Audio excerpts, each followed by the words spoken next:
more time for your headline act, Dundalk's very own Lisa Casey!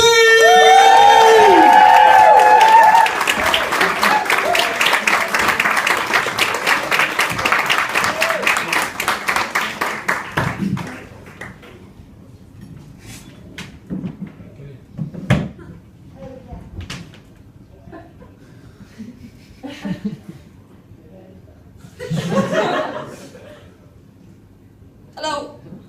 Hello. Hi. In case you're wondering about my hair, my father was a unicorn. And my other father has purple hair.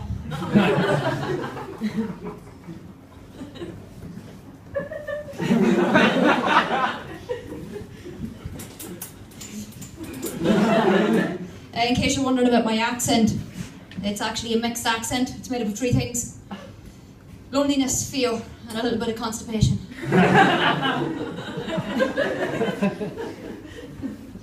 My therapist told me I need to get over my fear of awkward silences.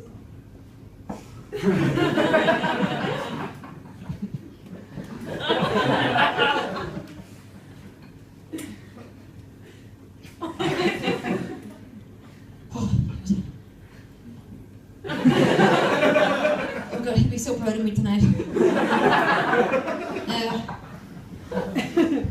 Then he told me I was terrible at eye contact. I must have stuck my finger in too hard. And he said, "Lisa, you're testing my patience." I said, "When did you find out?" I bet Mrs. Breen told on me, didn't she? Just because I wouldn't give her that half-price colonoscopy. And he said, "Lisa, I'm losing my patience with you." And I said, "Maybe if you were a better doctor, the patients wouldn't have to keep coming to me." So he said, "Is there anything else you need to tell me while you're here?" And I said, "Well, my friend Tina told me I should live my dreams. The night before I dreamt I pushed Tina off a cliff." At least she got her last wish. Come on through, Dad, it's okay.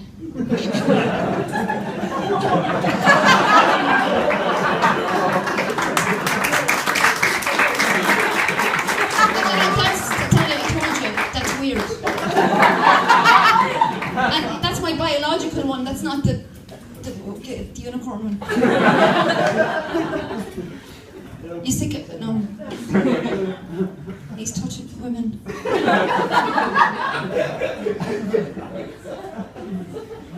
Oh, he's talking to people like, "Sit up, Dad." It's okay. Anyway, you just wonder why I'm like this. What were we talking about? That's right. Yeah, so I was talking to my therapist and she asked me if I had any childhood trauma. And I said, well, I did get called a lot of names at school, but there was one name in particular I got a lot, it really got to me. Lisa. And I had a hard time at school learning phrases and shapes. Got really frustrated, you know, it just felt like I was going around in triangles. But the therapist asked me how I got on with the other students, and I said, well, you know, they were a bit weird, to be honest. And he said, you know, Lisa, people in glass houses shouldn't throw stones. And I said, well, yeah, that's true, but they should also reflect on why they bought a house in which passers-by can watch them taking a shit.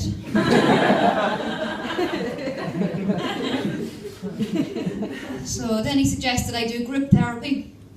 I said I will, if I can find a way to do it without having to listen to anybody else talking. So here I am.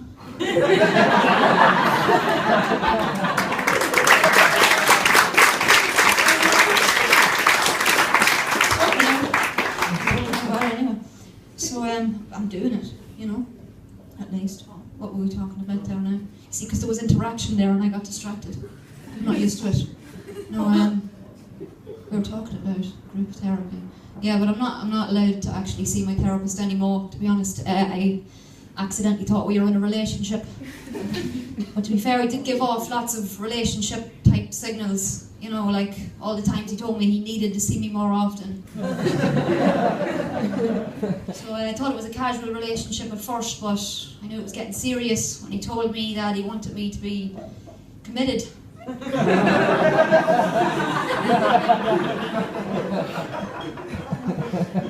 How was I supposed to know he was talking about to a psychiatric facility? I can't read minds. Anymore. So anyway, they did try their best to straighten me out in the psychiatric hospital, but I do have scoliosis. Which is a twisted spine. I wasn't born with it. There was an incident when I was a baby. My partially blind father thought I was a jar and tried to open me.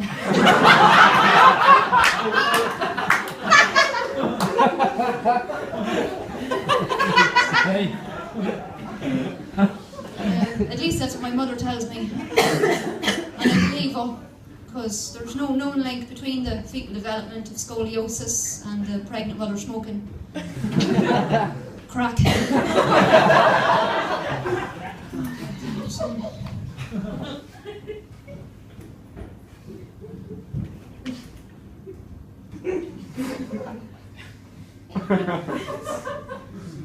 So when I told my boyfriend I had scoliosis,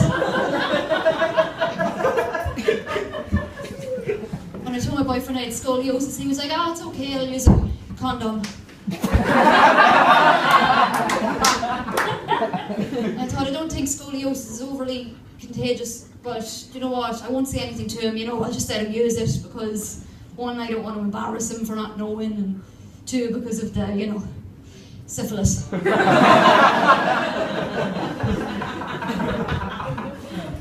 So, do you know the way men can be silly? The way they're always like, I can clearly see you behind that curtain. Don't leave now, I'm calling the police. Men can't live with them without them knowing, apparently.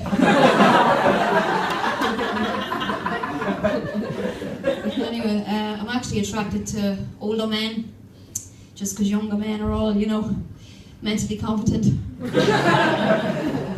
As my mother always says, Lisa, never trust any man who is interested in you. But I don't like my mother very much, because she still treats me like a child, Still, when my little cousins come over, she's always like, Lisa, take them to your room and play. And I'm like, Mom, I'm 26. It's a bit ridiculous, They always break my toys. So, I was saying, I'm attracted to older men. I don't have a particular age that I go for, but if they don't sign their name at the end of a Facebook message for absolutely no reason, then they're definitely too young for me. Hi Lisa, thanks for the ad, I hope you're well. Stephen. Hi Stephen, can I ask, why did you sign your name at the end of that Facebook message when I can clearly see your full name and a picture of your face at the top of the screen? Hi Lisa, what are you talking about? Stephen. Well Stephen, I thought you looked a little bit young on your profile picture, but you definitely passed the test. Hi Lisa, what test? Stephen.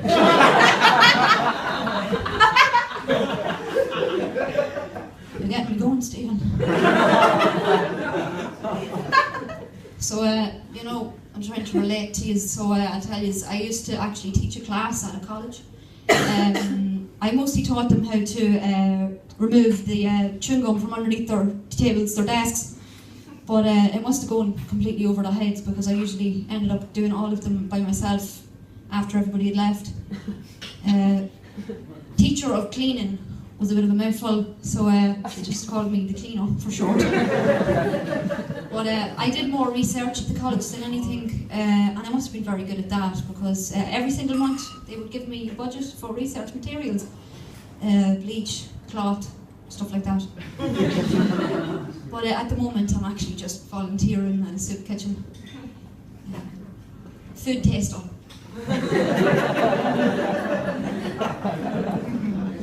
So I recently realised that the people at Weight Watchers are complete idiots. I mean, they're supposed to be watching their weights, but they just keep losing it.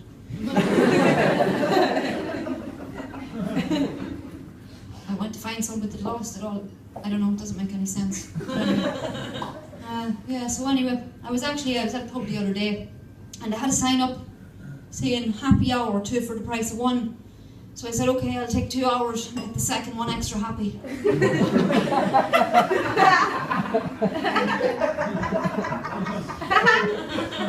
There was another sign saying toilets left. I said, where did they go? They were there, so I went inside and there was a sign on the wall saying clean hands save lives. On the way out, I saw a woman on the floor dying. My hands were dirty. So I killed her.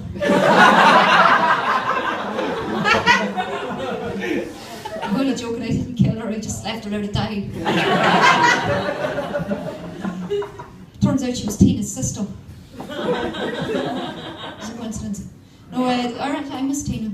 I remember she used to say how she thought it was terrible how dogs reflected their owners' behaviours. And I said, why is it terrible? She said, well, I have a friend who's an American cop. And this year alone his dog killed 3 innocent black labs.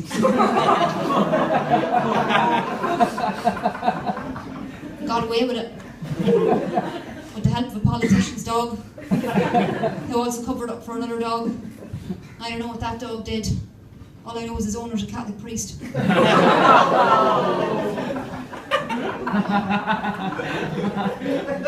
then my dog did push Tina's dog off a cliff, so that's terrible.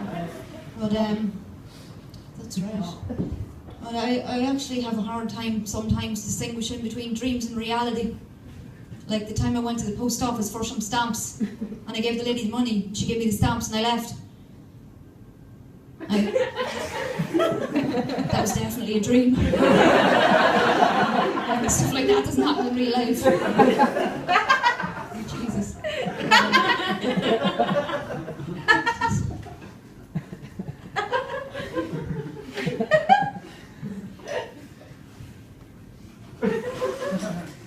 It's brilliant. Anyway, was I saying, my doctor actually gave me some bipolar medication because I told him I was up and down all the time. But I decided not to take it anyway, and I decided to take the natural approach instead. So I completely stopped using the trampoline. And I'm grand, so walked. And yeah, that's right. So I actually, not too long ago, I had to take a break from doing comedy for 2 years. And the last gig I did before taking off the 2 years, I blew the roof off the place.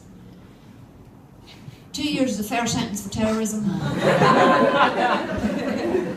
Without human casualty. There was no one at the gig. It's a better reaction than I got that night. But if only supermarkets were as quiet, I feel really bad. I scanned my Tesco club card in Dunstore to see what would happen. And the whole place exploded. Just when I found some really fresh avocados to put in my fridge and never eat. And what's worse is the reason that I'm standing here right now and I'm not in jail is because they put the blame on a completely innocent man who was likely just in there, you know, because he was really, really cold. Because when I seen him on the news, he was wearing a really heavy vest and he had his hat pulled all the way down over his face. He must have been cold a lot because he had eye holes cut and everything. He didn't make it. I feel really bad, so a round of applause for Cold Man. He's a hero.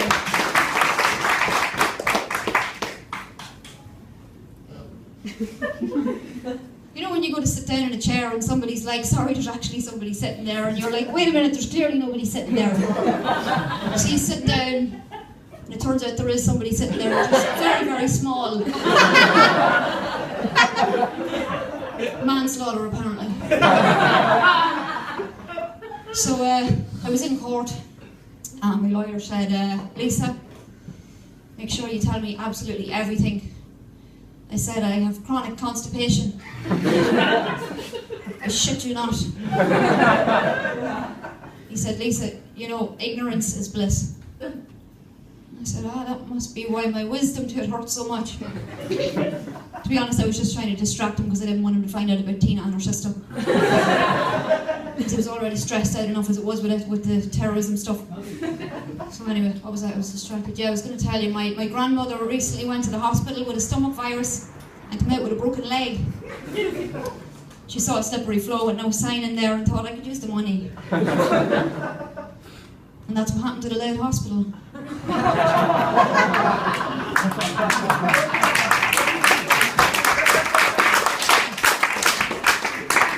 She had the same lawyer as me. It was good.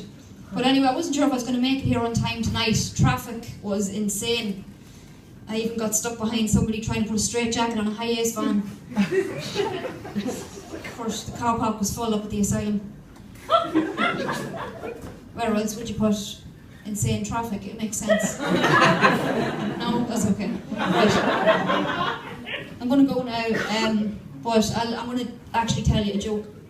It's called Everything I Know About the US Presidential Election. I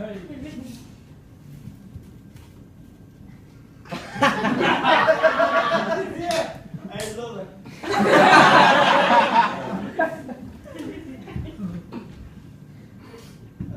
Thank you.